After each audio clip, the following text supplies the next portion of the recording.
What's up, everybody? Welcome back to my channel. And today I'm going to show you guys how to make butter from scratch. All you need is one ingredient, that is heavy whipping cream.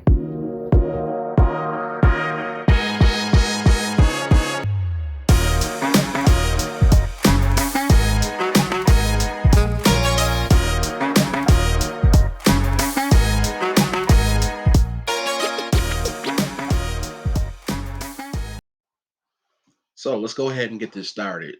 I'm going to take my buttermilk and I'm going to put it into a clear container just for show. You don't have to put it in anything clear, or this is just a container that can hold the milk, the butter, the heavy cream.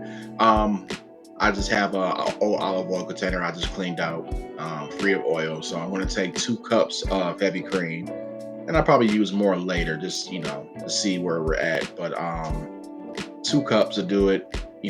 Just pour it in. Make sure you don't spill it everywhere, because last thing you need is a big cleanup. Um, yeah, just go ahead and fill that up. Next, we're going to take the cap and we're going to put it on nice and tight, because you don't. This is a shaking process, so you don't want everything to come spilling out. So let's get started with the shaking. Now, this is a voiceover, so when you see hand gestures in this video and the voice doesn't match up with it, you're not going crazy. Um, I just didn't like the audio or the actual video, so I just decided to do a voiceover on this. So you want to get that to shake, and mind you, there are other methods you can use for this. You can put it in a stand mixer. That's probably the best. You can just pour it in and let it go, and it'll just do it all the work for you. You just keep watch on it. Um, or you can use a hand mixer, which takes a little bit longer, and just need a little bit more work. This is the most work, but I know I said I keep it simple, but this is funner, and it gives you a better idea of what it feels like to make go through this process. Now this is about 10 minutes in, and it's already forming soft peaks, just about soft peaks, I believe. And this is the whipped cream phase. As you can see, it's barely liquid coming out of there, and it's really thick. So this is what they call soft peaks.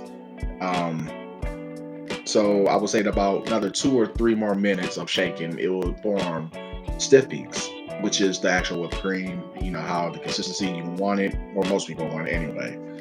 Um, Beyond that, you'll start to notice it's just really thick. You don't, you over whip the whipped cream. So this is what it looks like. Barely see anything moving. But this is the time where you start to think you're not doing anything. But if you just keep shaking, even though you don't feel anything moving, it's something. It's a process. So it's actually starting the whole separation process. And at about 15 minutes right here, you'll start to notice liquid starting to you're starting to hear more liquid in there. This is the actual buttermilk beginning to form. It's starting to separate from the butter. Now, your arm's probably tired at this point, but trust me, you're almost there. Just keep shaking.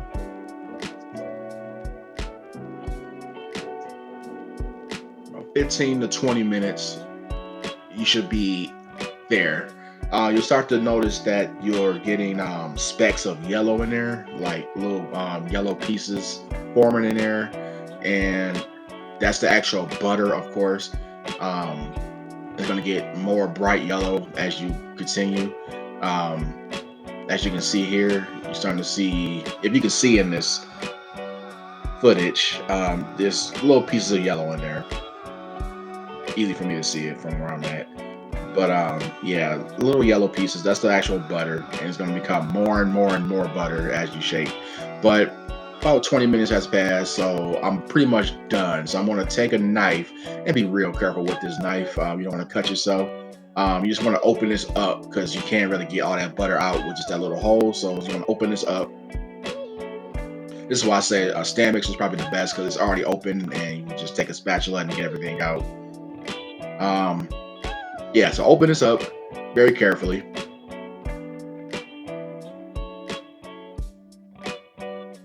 Take the lid off. And as you can see, the butter has formed little clumps in there. That's all butter and the buttermilk.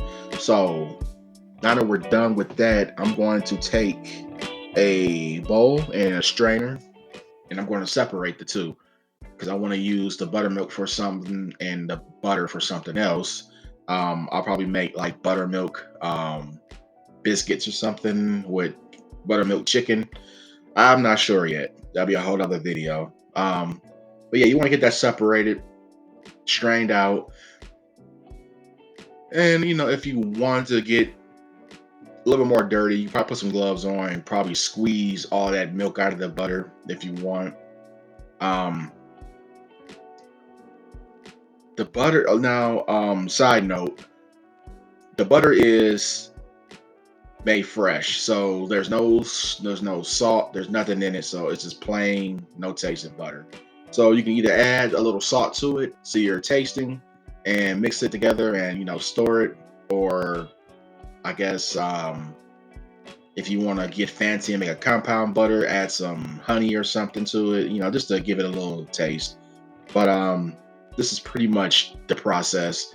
This is probably $5 worth of butter right here, maybe more, that you made from scratch, plus buttermilk.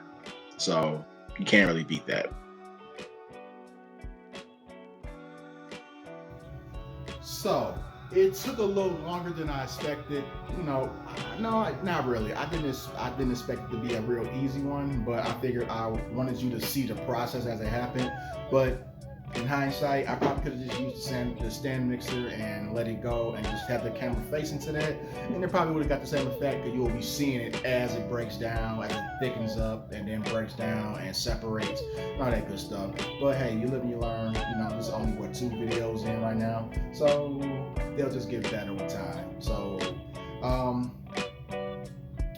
with the buttermilk, I think what I'm gonna do is I'm gonna do another video. I'm gonna make buttermilk fried chicken, buttermilk chicken, and some probably buttermilk biscuits. I'm not a baker, so that's gonna be a trial for me. Um, we'll see, but I'll definitely do a video on that. And thank you for watching. Make sure you subscribe, like my videos, share definitely, and I'll catch you on the next one.